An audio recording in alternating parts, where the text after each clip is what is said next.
If you look at board fab, we are machinists, we are platers, we are in the photolithography industry.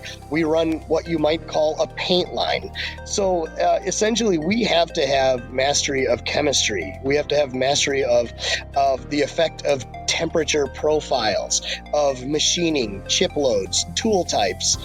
We have to gain experience in a variety of materials because it's not just FR4 anymore.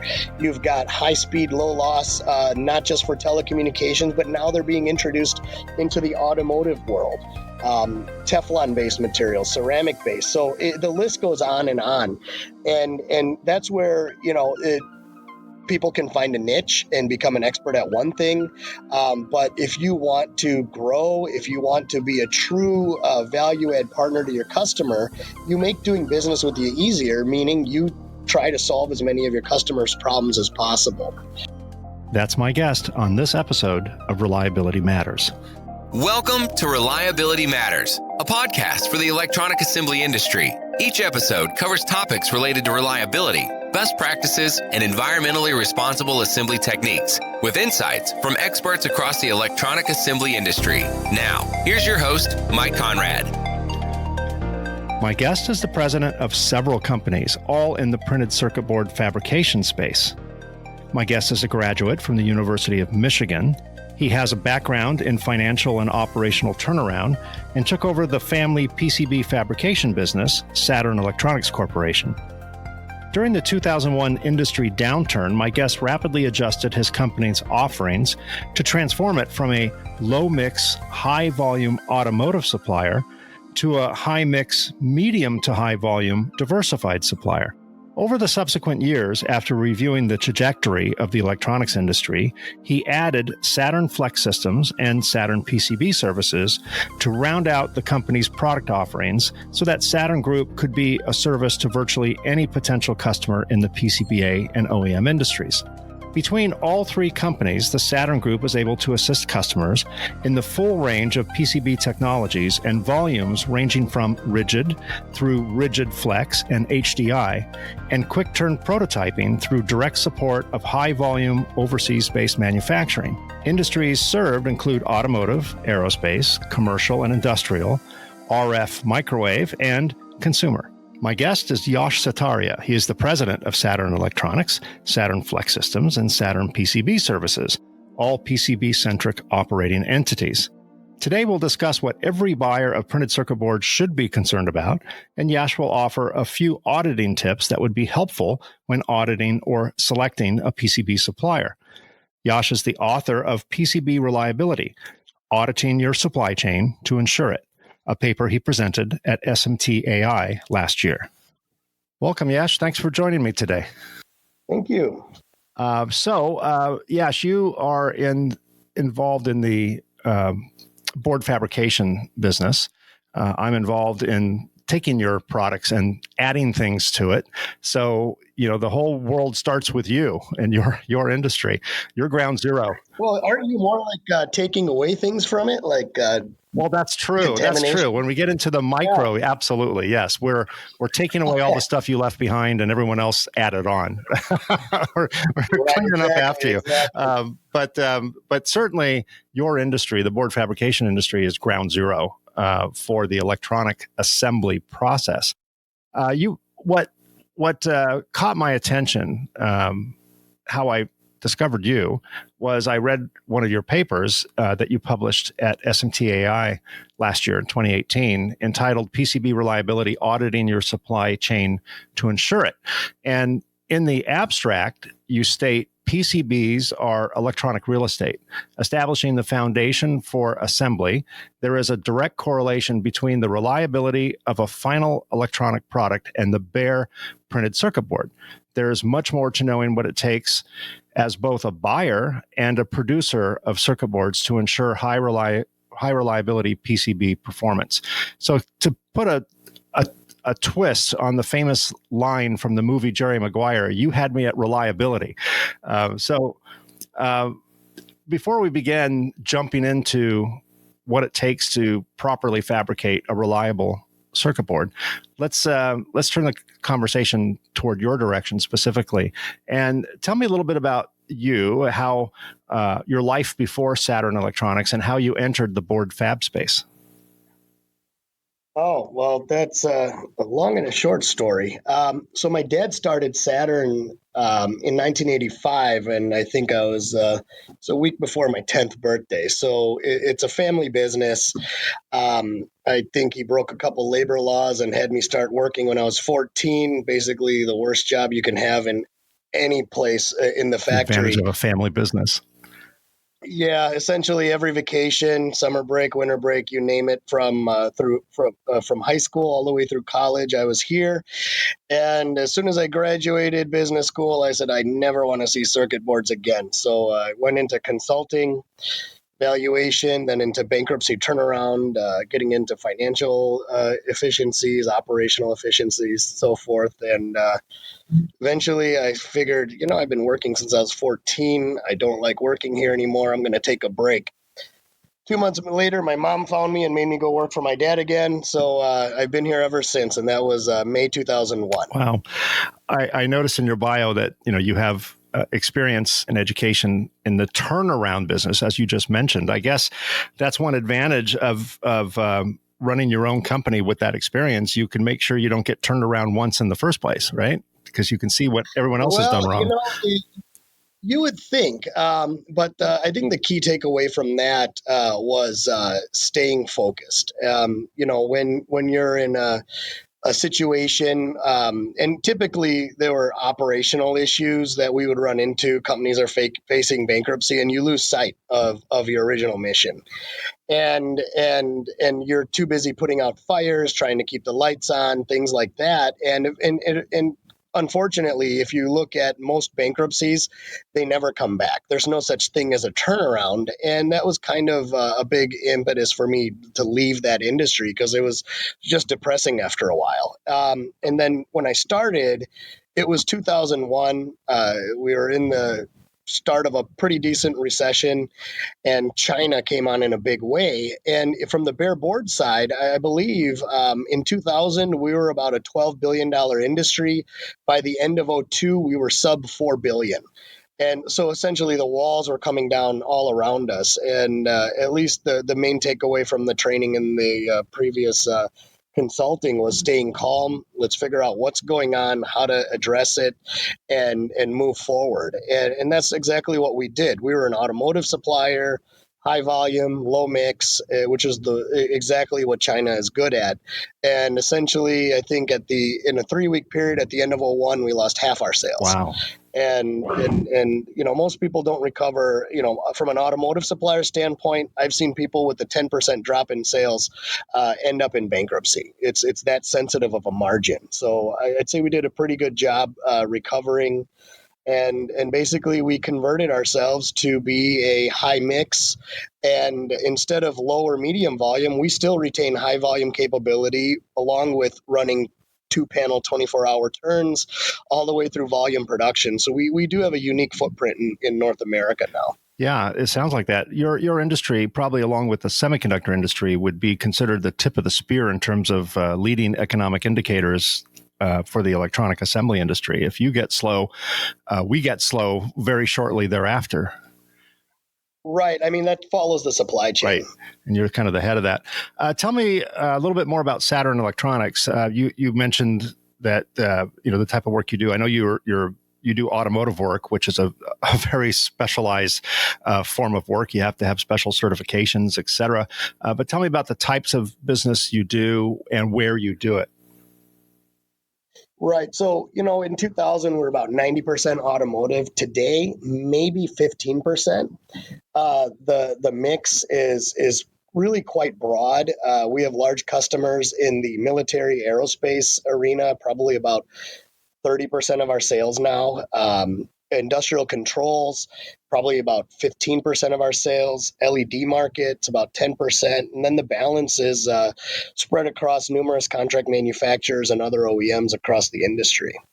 Very good. That diversification probably makes your bank happy. No one likes concentrations. Well, it lets me sleep well at night. Better than Ambien. You have to have a lot of work go into it.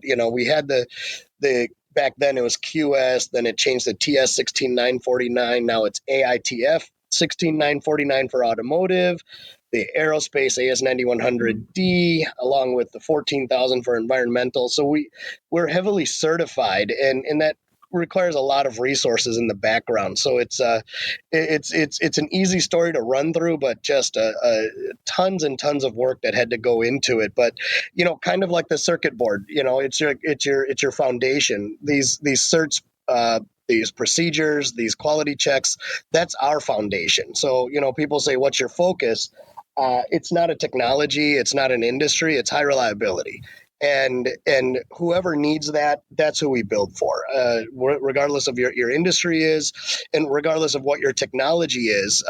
We've bolted on capabilities over the years. So, and again, we never lost sight of the focus being a high rel supplier. And you build boards right here in the U.S., I believe in Michigan, and also overseas. Is that correct?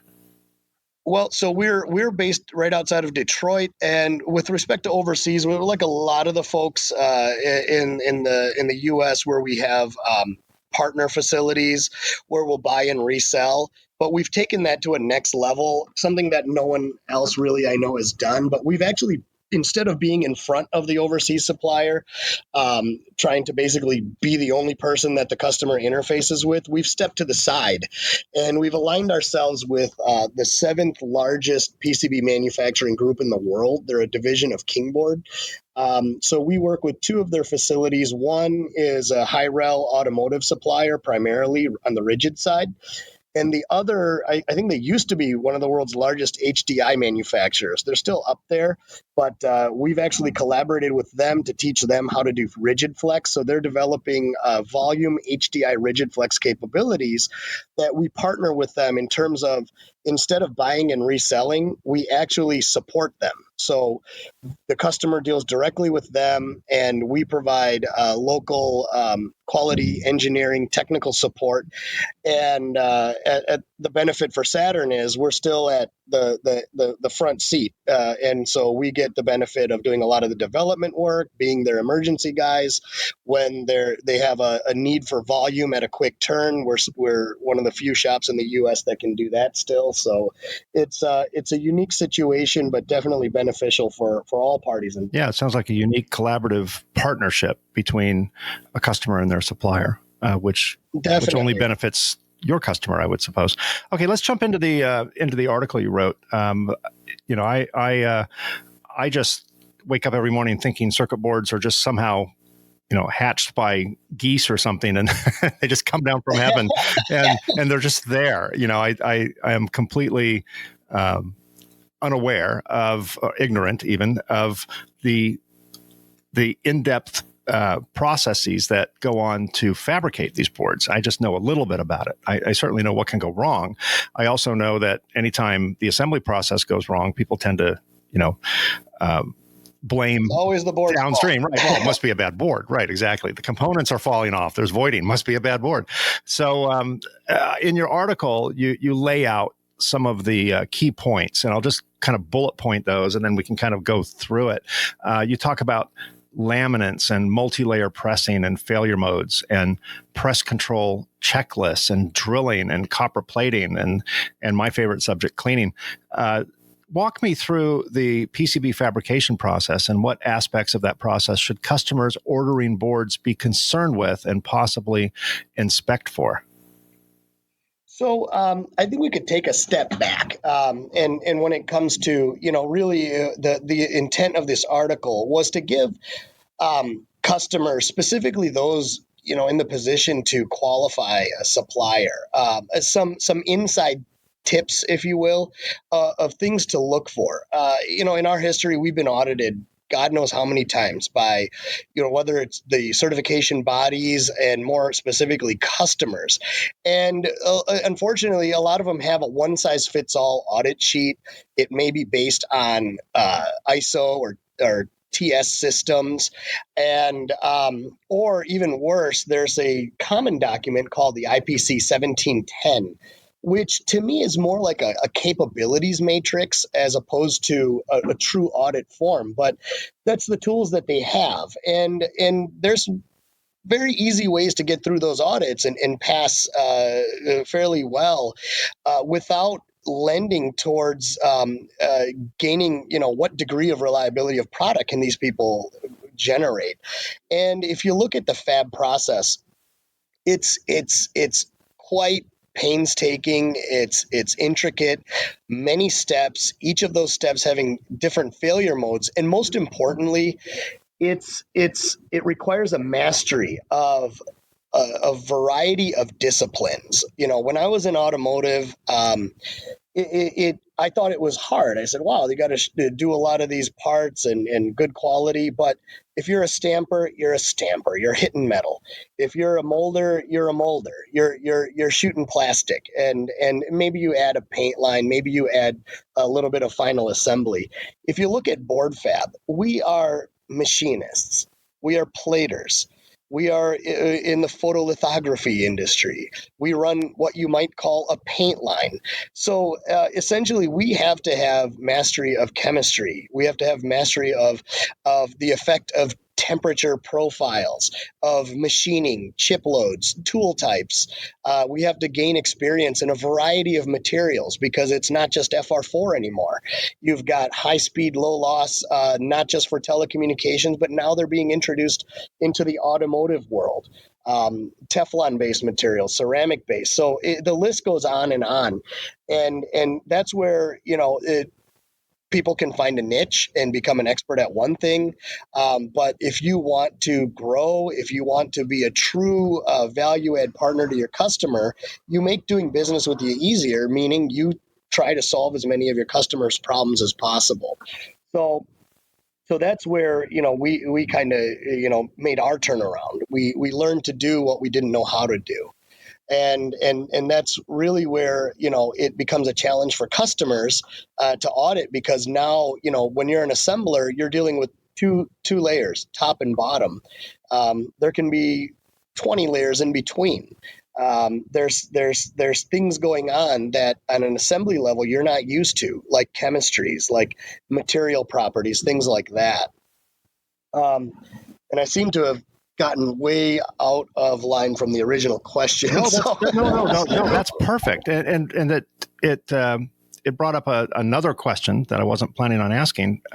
How much of the board fab business is art versus science? I know obviously it's science, but how much of the process is just art form, just being artisans at what you do? So, that comes down to how you skin the cat. And that's another reason why it's important to audit your supplier, because the board business can range from everything manual, where you're hugely operator dependent, through some of the most automated processes where you have basically people just watching machines run. And in my view, unfortunately, the more I take people out of the process, the better results I have with respect to uniformity and quality. So the answer is basically yes and yes and no and no. It can be as operator dependent and as much of an artisan project as the fabricator has the capability to do, and it can be a fully automated process. And really that is driven by customer design. And a lot of designers, they're looking at everything at 1000x magnification. They say, hey, everything looks good, but in real life, it can be quite a challenge. So in our business, we're fairly automated, but you get designs where, gosh, this is going to be something that we call it a hand walker. We're going to have to walk it hand by hand with a technician or an engineer step by step to make sure that we achieve the desired result. Do you ever have a customer ask for something that either hasn't been done yet or, in your opinion, just can't be done, and you have to sit down with them and collaborate and redesign certain portions of it? Does that come up from time to time? All the time. When I was younger and had more energy, I never said no. And a lot of times I got myself into trouble, but we ended up building the boards. And now there's people out there that say, okay, well, this is something that hasn't been done. We know it shouldn't be done, but let's just call Yash. So I still get myself into trouble, but now I have a lot more help around me. But there are other cases where folks design, especially nowadays more frequently, because now that we have the rigid flex operation in-house, a lot of folks are going from a rigid design to a rigid flex, and it's their first time, second time. So we constantly say, listen, just throw together your concept and then let us help take it over. And we'll go through it, run the DFMs, get on the call with their designer, screen shares, share with them, here's the suggestions for improvement. Here's requirements to make it buildable, things like that, to really get it done. We actually had a recent project where this poor guy had 4 rigid boards that he was wiring together with actual wire and hand solder for a bariatric surgery device. And in the end, they're supposed to go to 100,000 units a year. And I said, my God, how are you going to achieve this reliably and consistently? So we actually, unfortunately, had to work over Christmas, but we helped them design almost from scratch a 2-layer flex board with stiffeners that exactly met their purpose, cut their assembly cost by, I think, about 70% from the labor standpoint. And they actually are in phase 2 FDA trials right now. So we've had some really good success stories over the years. Wow, that's great. Okay, walk me through the audit process, if you will. What should buyers of circuit boards be asking their suppliers? What should they be checking on? In a generic sense, I know it varies industry by industry and Sure. The expectations of reliability and where the boards are going, the climactic end use environment, et cetera. But as a generic rule, what should buyers be asking? Are there questions they should be asking? Are there things they should be auditing? Are there things at least they should be inspecting? Okay, well, let's start with the asking. I always tell buyers, there's no magic in this industry. And you see pricing that's 20, 30% below with one vendor than all the rest, you should be asking the question, why? How are you able to achieve this? The vendors in China, I always say they should all be within plus minus 10% of each other, and as well as the ones domestically, right? There, unless you're either giving it away or you're cutting corners, and cutting corners seems to be something that's very common overseas, and I don't know that it's necessarily malicious. I tend to believe, even though overseas has the vast majority of the volume, there's still a younger industry, and it's a young population that's in these board houses, and they still have a decent amount to learn. So they may not even be asking the questions of their own vendors. Part of that article I talked about laminates, for example. And the way we learned our lesson, we used to all think, hey, it's double-sided laminate. It's basically your run-of-the-mill stuff. Everybody should be the same. And I had a vendor call me, and he said, hey, I've got this really good material, and your guy won't let me send him samples to test. And so he had someone like turning down free material. So I said, okay, that's probably not super weird. What makes your material so much better? He said, it's very good laminate, and I'm 20% cheaper than your current vendor. I said, well, that's probably why he doesn't want you to send it in. He doesn't want you to waste his time. And so he was a friend of mine. So I said, fine, I'll force him to test it out. And he did a simple test that it's not common to do on rigid materials, but he did a solder float, tried to do a time to delam. And so he took our existing material, which, just, again, normal material, put it on a solder pot. And after 30 minutes, basically nothing happened, and he got bored and took it off. Then he took a sample of this new material, threw it on the solder pot, and within 5 minutes, all of the surface copper had disintegrated into the solder, and the resin holding the fiberglass sheets together all not only disintegrated, but almost ignited and basically burnt to a char, and every single piece of fiberglass delaminated from the laminate. So, right there, you have a hugely significant difference in the quality of the material that, you're talking about resistance to heat. You're talking about interlaminate adhesion. Those are all direct contributors to long-term reliability. And again, it depends on the application, but I would probably venture to assume that even if you're not in a high stress environment, like on the engine, under a hood, in a plane, if you're making industrial controls, you still care about the long-term reliability of your product. If you're doing LEDs, you still care.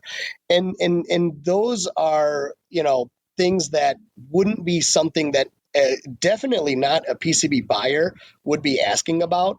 But, quite frankly, even on the bare board fabrication side, it's not a common test. But my buyer asked the question, why are you so cheap? And then he dug further and tested it out. So that was a really, really valid example of questioning a price. Yeah, no better example than you get what you pay for. I think part of the problem, a lot of people will blame the suppliers overseas, and that's probably a valid complaint. But I think there's a cultural issue on this side of the ocean, on our side, where we just are under the impression that anything made in Asia is cheap.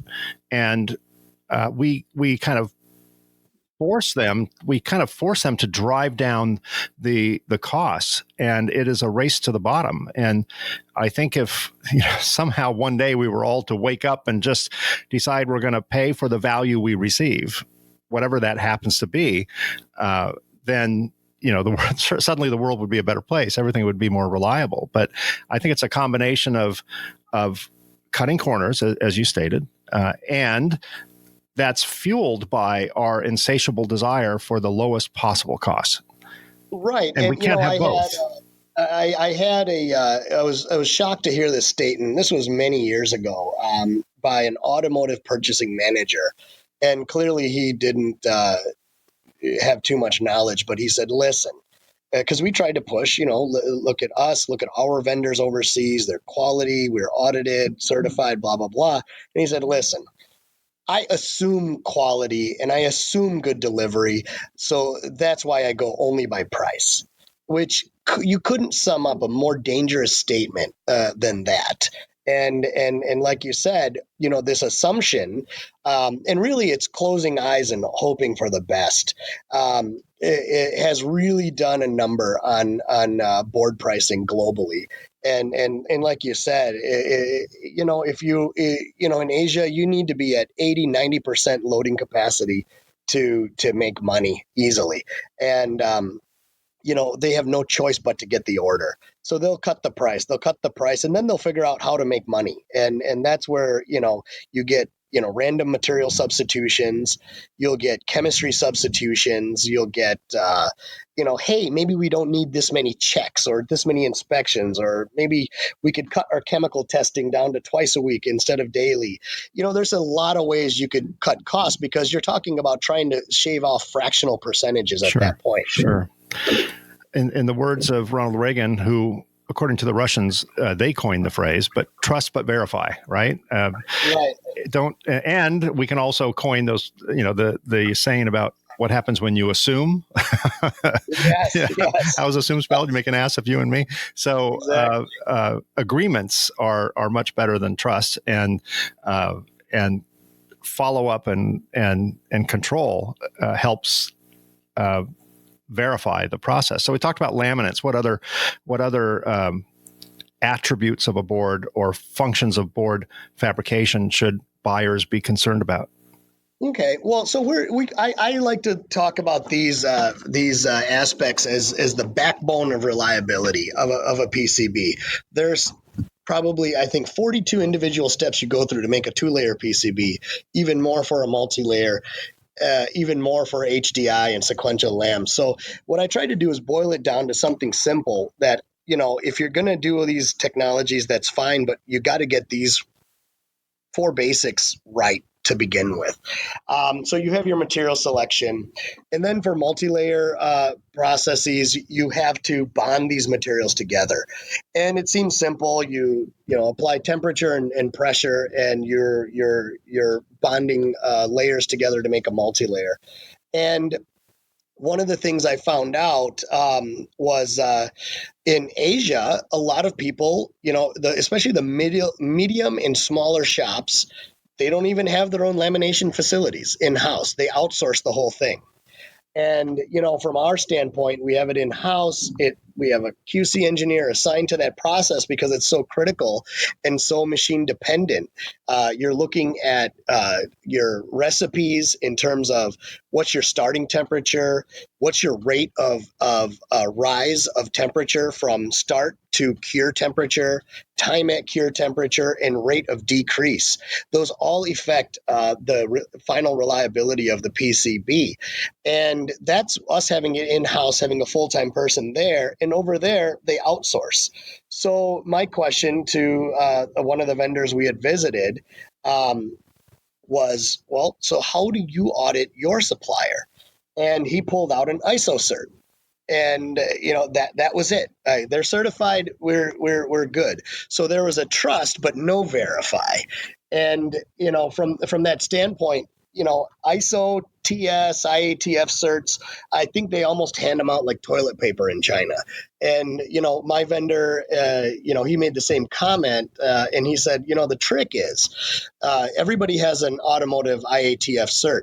Ask them what programs they're on, and you'll find that the vast majority, especially the middle and smaller shops, they don't have any automotive work. They just got the cert. And I guess we could take a quick step back and explain why I actually went on this audit.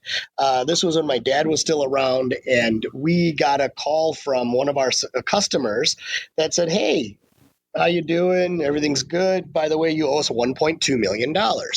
And we said, what? And it was basically we had launched a program, backup camera, and it required a small board. Essentially, it required a small board. We did the launch, and we had a lot of fallout. And we found out that the vias were suspect. So they sorted them out, continued launch because you can't miss a launch in automotive. And we ended up paying $120,000 for the launch issues. And we thought the issue was done. But what they did was anytime there was a customer return in the field that had a similar resulting issue, meaning like the camera was fuzzy or camera didn't work, they automatically assigned it to that failure mode. And so over the course of the 3-year warranty period, they just kept adding it up on the side and gave us the bill for $1.2 million. In the end, it was negotiated down to about $600,000, but that was based on $1,250 worth of circuit boards that we sold them. So all of a sudden, auditing became a big issue. We had assigned one person here to audit our overseas vendors. And at that point, my dad said, you know what? I don't want to do this. I don't want to rely on these people anymore. You need to go with me over there because I hadn't been there in 10 years. So that's what started this. So first we asked the lamination, find out it's all outsourced. Okay, that's not good. You need to verify. The next thing we did was we look at drilling, and that's where we're drilling component holes, but more importantly, the via holes. These are very small holes that make your connection, not just from top to bottom, but all your inner layers. And vias are one of the most common failure modes for a board that has an open at the end of assembly. It's a small hole. We're trying to plate into the hole, and that hole has to survive some sort of thermal cycling and still make a robust connection. So number one, in order to plate a hole well, you actually have to have a well-drilled hole, smooth hole quality, very good interconnect quality, and that's really controlled by a combination of the quality of the drill bit. Is it sharp? Is it centered?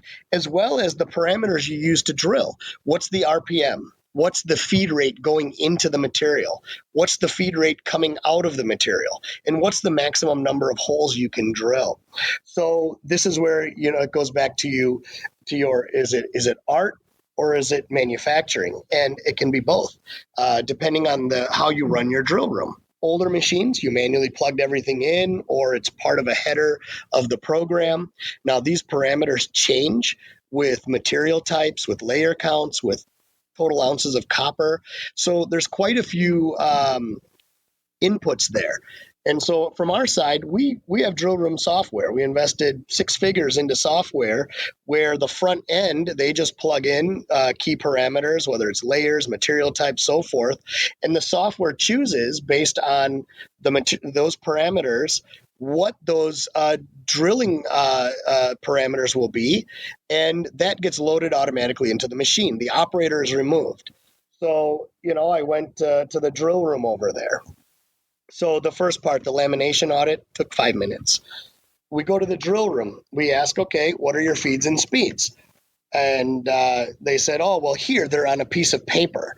So every drill room has this 4 or 5 pages stapled together, and it has by each diameter what their RPM, their feed rate, their retract rate, and their hit count's supposed to be. And so I say, oh, so how do they get input into the machine? The operator does it. I say, okay, I guess I can accept that because it's their process and they're theoretically auditing to that process.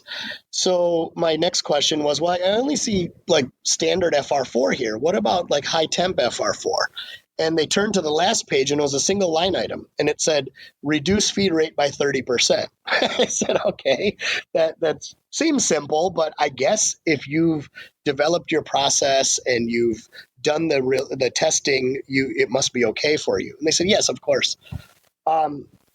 So I said, okay, that's interesting. I'm looking around your entire drill room and I don't see a handheld calculator.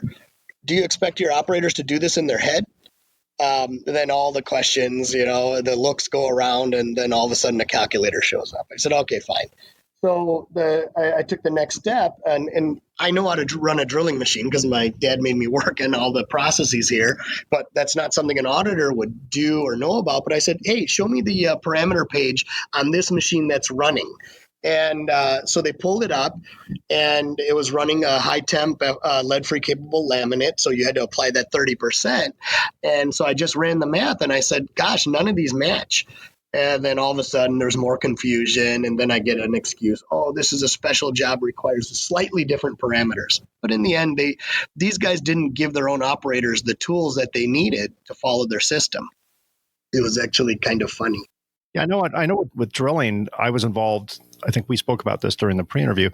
I was involved in a civil litigation matter as a hired gun, so to speak, a hired expert witness, where they had a CAF issue, conductive anodic filament issue, and the folks on the other side were blaming everybody, but part of the blame went to the fabricator, and they said their drills were dull, or they were applying too much, or they were applying too much pressure, or they were rotating too slow, whatever. And it was causing little tears and micro cracks between the layers. And then they also blamed the laminate process. They said there was dry weave and, blame.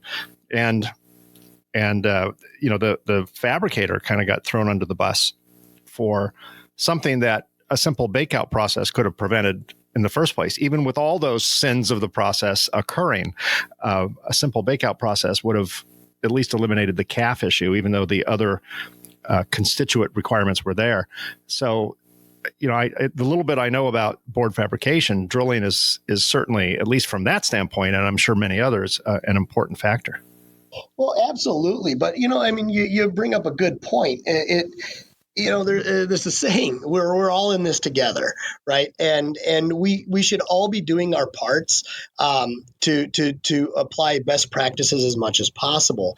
And that's board fab as well as assembly. And sure, maybe there's some things that are a best practice on assembly side that is opening up a process window for perhaps a potential deficiency on the fab side.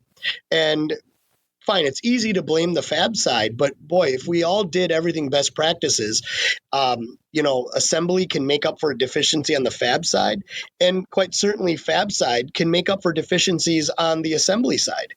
Building an extra robust board, it can make up for temperature spikes and reflow. It can make up for a higher required peak reflow temperature. It can make up for thermal shocks. It can make up for extended dwells mid-assembly, things like that. So, I really think that, the word partnership is overused and underutilized, but collaborations can go a long way for sure.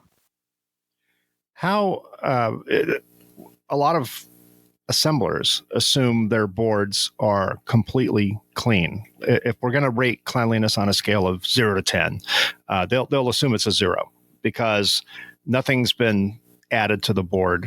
Nothing's been soldered. The board hasn't been handled. It comes off the container ship wrapped in plastic, and it's at a 0. It's perfectly clean. If one tests incoming boards for cleanliness, they'll find out that in most cases, they're never at 0. They're at something, not high. There's no such thing as 0. Right, exactly. Just environmentally, just sitting on a ship, whatever, and being handled by the fabricators and the machinery adds some level of stowaway contamination. How many customers of yours are concerned about cleanliness of the bare board as it enters their facility? And if there are customers that are concerned about that, what processes are the boards put through to address that concern? Okay, well, I can say that if I ask my customers, are you concerned with cleanliness? Everybody will say yes. And then if I ask a follow-up question, so if since you're concerned, do you specify cleanliness levels? And out of 300 active customers, I can only count 3 that can say yes. And really, the cleanliness is determined, at least on the bare board. One level is ionic contamination. And if you look at the IPC 6012, from my memory at least, the only ionic contamination call out is prior to solder mask application. Well, the biggest issues that are created by ionic contamination are created by ionic contamination that's on the solder mask itself. So we're really not required to test for that, which is surprising.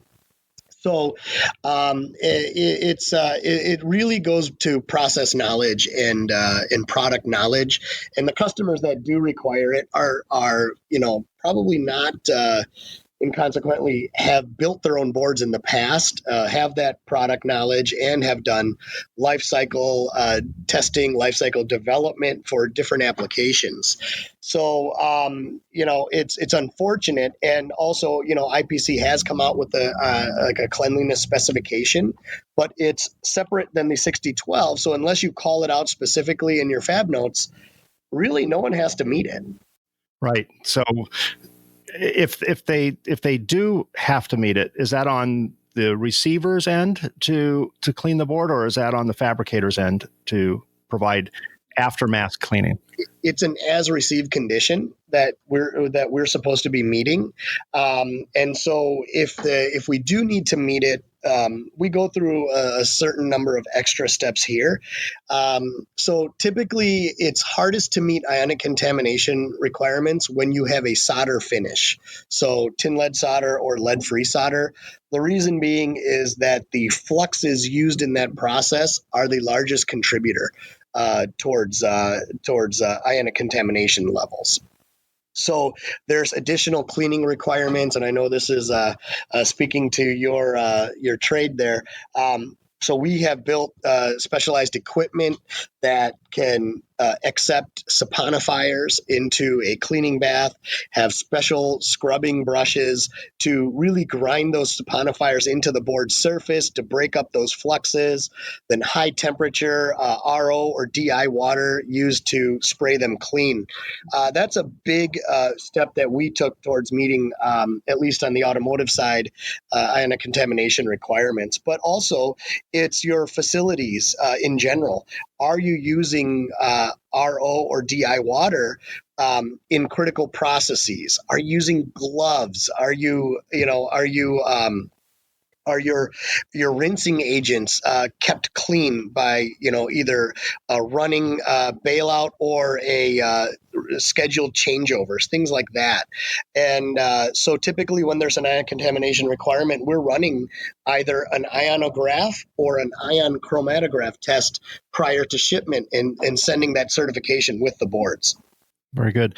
BMW just was in the news in an unflattering way just a couple of weeks ago, and it was actually in the mainstream press, which really surprised me because it was our industry involved. They had to recall lots of cars because, according to them, one of the circuit boards in the car was shutting down because of a voltage leak. And they determined that one of their tier 2 suppliers, assembly suppliers, not board fab suppliers, didn't clean the boards properly. And that's kind of we all know this happens because we're in this industry. It's the first time I've really seen that impact on a mass scale in mainstream news. It's like, yeah, I know all that. I know all about that. But that was certainly affected BMW, and I'm sure that they will be in discussions with their tier 2 supplier, assembly supplier, about how to correct that problem. And like you guys got probably some kind of bill associated with that later. Right. It's unfortunate that it takes catastrophic issues for people to actually learn about their products that they're buying and incorporating into their own product. But as of late, I would say as of the last probably 3-4 years, we've seen a much higher degree of interest at the let's keep on the automotive page from the OEMs. Prior to that, the people buying boards were tier 2s and tier 3s. Tier 1s and tier 2s were the board buyers, and the OEMs really never paid any attention to it. Maybe about 10 years ago, they started having some more attention because of the higher use of electronics. But really, we were getting calls from, and we're in Detroit, so it was Ford, GM, Chrysler. It was primarily Ford took the early seat, was trying to get in here to understand the process, but not for reliability's sake, but from a cost standpoint. They wanted to figure out a way they could push cost reductions down to their suppliers.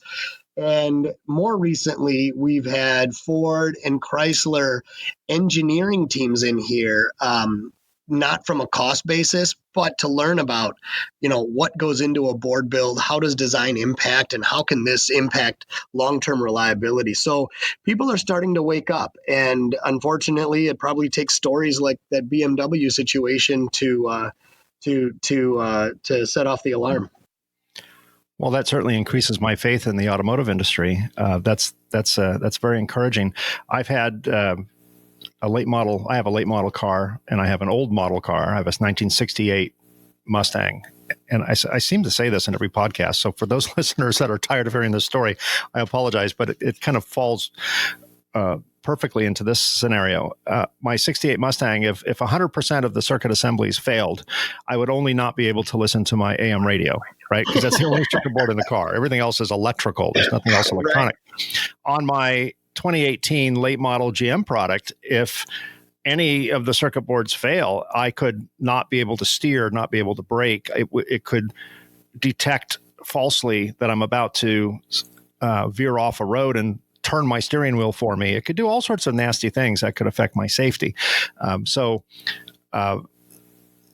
In an industry, the automotive industry specifically, where there is certainly a level of price consciousness, and now that electronics are more than infotainment, now that they are major safety devices, there's a kind of a perfect storm, this collision coming of how cheap can we build this product and how well can we build this product. And I think all the automotive companies are waking up to the fact that reliability is a lot more than just having the car start in the morning. It is now not killing the driver or people around or causing property damage due to a malfunction.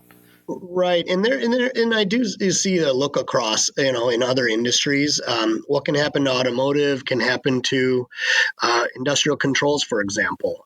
Maybe it's not. It could be a safety issue. If your PLC, for example, is controlling a production line and there's a failure on a safety mechanism, it could hurt someone more. But more commonly, if your PLC fails, you could have a complete line down issue. And at the automotive level, line down is $2 million an hour. And so a lot of folks are looking at reliability, and I'm sensing there's a shakeout happening. Stateside, sub 300 board fabricators, maybe even in the 200 level. Overseas, I've heard up to 5,000 fabricators in China alone. And everybody was busy. But now that people are auditing, looking at reliability, they've narrowed the scope of potential vendors, which means, the people that were doing a good job are busier. But unfortunately, the people that weren't doing such a great job probably have a lot of open capacity, and they are just clamoring for business. Anybody in the board business probably gets 10, 20 spam emails every morning. I'm Lucky Blue, and I'm here to provide you with PCBs. And they are cutting each other's throats. And unfortunately, the price levels that they're offering are so attractive. People, again, in other industries or that aren't so knowledgeable, are sometimes closing their eyes and saying, yeah, why not? And, I think it's going to, the reliability issues that we've seen in the automotive world are probably going to start festering their way towards many other industries as those people become more and more aggressive on the price level. I get about, without exaggeration, 8 or 9 or 10 invites daily on my LinkedIn page to connect with a board supplier. Right? Yep. And it's insatiable, the appetite for them to connect to people here. There's just so many of the board suppliers there. But it's good to hear that there is a kind of a new dawn of awareness of reliability, because as you said, as we discussed, electronics now they have a greater impact on society. They're omnipresent, and they're ubiquitous, and they're everywhere. And particularly with Internet of Things, with IoT, we're dragging electronics along with us on our bodies, in our clothing, in our cars, obviously, and on everything we carry. So reliability is way more impactful today than it was 10 years ago, 20 years ago, 30 years ago. Yes, electronics not working is not just a nuisance anymore.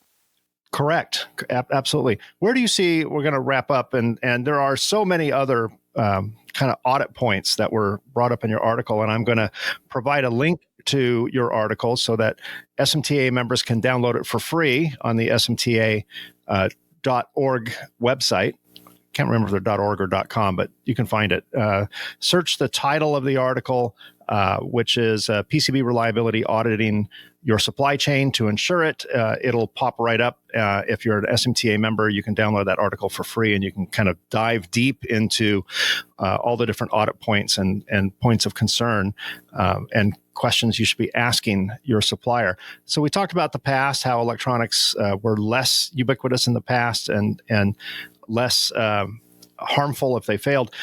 Where do you see the electronics industry 5 to 10 years from now, either the board fab industry or the electronic industry in general? Yeah, I wish I could tell you where it would be 5 months from now. The one of the things that keeps me interested in this industry is change. It's hard to see what's around the corner. Folks used to say, oh, everything's getting higher tech. Sure. But then a lot of low tech work came in on the LED side and created a whole new sub industry. And that's what keeps it dynamic. And that's why, we always try to position ourselves as trying to be ready for just about anything. The only thing that I can say with confidence is I do feel that the customer base is trying to become more intelligent about what they're buying, is trying to become more particular about who they use for what application, which is overall a great thing because, we're not drinking through a fire hose anymore. When electronics started coming on strong, it was just tons of new applications. We were scrambling to find a supply chain that fit, and now everything's at a little bit relatively more calm level. And I do see that a lot of these issues that we talk about in the past, where it just comes down to a bad supply or a bad process, I have the feeling that the customers that are putting in a little bit of work now are going to see huge dividends in the future. Yeah, certainly we are, I like to say, we are at an evolution stage in electronics, not a revolution stage in electronics. We are, pretty much everything we're building now is a variant of something we built before. It is smaller, it is faster, it is more critical, but there's less revolution and certainly a lot more evolution going on, which is the normal course of things. And it is, yes, of course. Stability brings a great opportunity for refinement. We actually converted this article into a webinar that I believe it's on our site, available for viewing if folks want a more narrated version as opposed to reading a semi-abridged article. How do our listeners find that webinar? So the webinar is posted on our website, or they can just email Sean, SEAN, at SaturnElectronics.com, and he'll be happy to send them the link. Sean, SEAN, at SaturnElectronics.com. Very good. I would. We love webinars. I love that style of delivery. You get to see, you get to hear. It's almost kinesthetic. It's for me. It's more gets in than when I just read an article. So, I'll highly recommend our listeners. Mine aren't nearly as good as yours, I can tell you that. No. This is great. You are a fountain of information, and I have to say that the people I enjoy interviewing the most are people that have passion for their business, and they don't just kind of drone on about whatever, bullet point. If you're not passionate about your business, you're in the wrong business. Absolutely. I totally agree. I'm very fortunate that the people that I get to interview, including yourself, that passion just ekes out, and it's very difficult to ignore. It's right out there. So I appreciate what you do for this industry. I think if our customers were receiving boards from Saturn or companies like Saturn that know what they're doing, there'd be fewer issues that we'd be blamed for. Just from a selfish standpoint, it's like quality in, quality out. So I'm grateful for what you guys do, and I'm extremely grateful for you spending the last almost 1 hour with me talking about the audit points and the criticalities of board fabrication. Thanks, Yash. I really appreciate it. And let me pass that back on to you. What work you're doing is excellent, and I wish there were more of you out there, because we have new generations of board buyers, decision makers coming on board, and the more information that's and this new generation has to be easy, quick, and meaningful. I think the more this knowledge will continue on. And I probably we're on a record breaker here, because this is probably the first interview or presentation I've ever done that I haven't uttered a swear word. Well, the moment I stop recording, they'll just come streaming out, right? Yeah, this could be like the Howard Stern version of of technical podcasts. Well, maybe that'll be the next generation of them. But we certainly, in this industry, this is, I have a lot of friends who are not in this industry, so they just don't get this. But I like to complain that we're in the, virtually the only industry where the products we sell, the electronic assemblies that are sold, are expected to be twice as fast, half the size, and half the price, and last twice as long year over year over year over year. Well, you know what? You asked for a prediction 5 years from now. I bet you will all be wishing people were paying half the price. half the price from today. Yeah, exactly. Yes, exactly. Our industry is, I just as an aside, I went to a friend's wedding in Florida a few years ago, and they are in the electronics industry. And we had probably about 35 people from the electronics assembly industry there, from presidents of pick and place companies, X-ray companies, reflow oven companies, et cetera. And I made a joke that if God forbid terrorists drop a bomb on this wedding reception, the entire electronics industry is going to be wiped out. Right. Because the industry has gotten so consolidated over the years. 30 years ago, 1985, actually, when I got into this industry, we would go to a trade show, there'd be 1,500, 2,000 exhibitors taking every exhibit hall plus tents plus hotels, all that. I hear the stories. Yeah.